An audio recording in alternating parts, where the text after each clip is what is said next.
Welcome back, 3DSSPP users. I'm Kelly with the University of Michigan Center for Ergonomics, and I am continuing to share with you some information and insights about the 3DSSPP software developed at the University of Michigan. This time we're going to take a look at entering posture. The first thing I should mention is that you should be entering your anthropometry and hand loads before you set your avatar's posture in 3DSSPP. If you set posture before you set anthropometry and hand loads, then you will most likely have to go back and readjust your posture later, after changing the anthropometry or hand loads. So just remember to enter anthropometry and hand loads before you get to setting up posture in a 3DSSPP task. The preset postures are the quickest, easiest way to get your avatar closest to a working posture in 3DSSPP. To get to this section of the program, click the Task Input dropdown and scroll down to the menu item titled Preset Postures.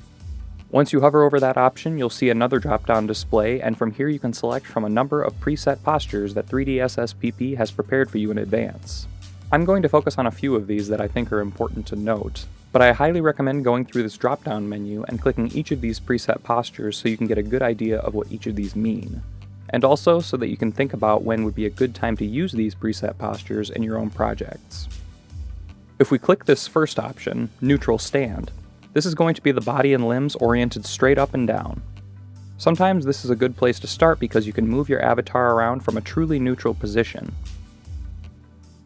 Next down the list is the neutral T-pose, which is similar to your neutral stand with the difference of your avatar's arms being fully extended out from the torso. The next preset posture we'll take a look at is Manipulation Start. This posture positions the arms and hands in such a way that it makes it easy for you to start moving them around for a standing, lifting task. This preset posture saves you time when you are simulating a standing lifting task. Next in this list of presets, we'll take a look at Standing Lift.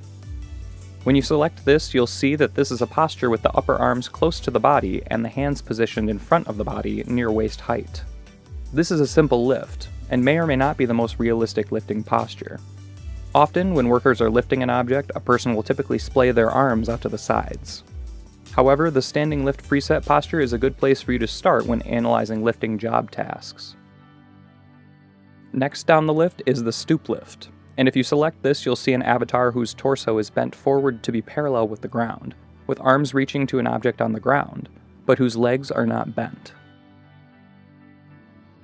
Moving on, the Squat Lift preset posture is another ground level lift, but with the worker bending their knees with their back slightly bent and arms reaching down to pick something up off the floor.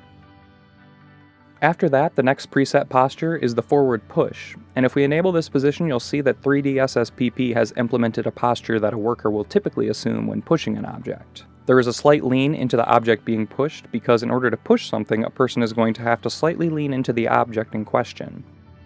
Their legs have been split because normally when you push a heavy object, the worker will need to split the positions of the legs to get the proper leverage. Navigating down to the Pull Backwards option in this preset posture drop-down menu, we'll see that the program has done the same thing for a pulling backwards motion. Please note that the red force direction arrows change when the work task changes from lift, to push, to pull in the preset postures. In terms of postures, think of the preset postures as starting points. And in terms of setting up postures in 3DSSPP, this is going to be the easiest way to start entering a work posture. The more advanced and accurate way to enter a posture in 3DSSPP is going to be in the Body Segment Angles menu, and that is what we will be focusing on in the next 3DSSPP tutorial.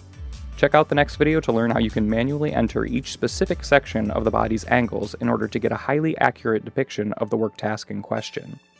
Thanks for watching.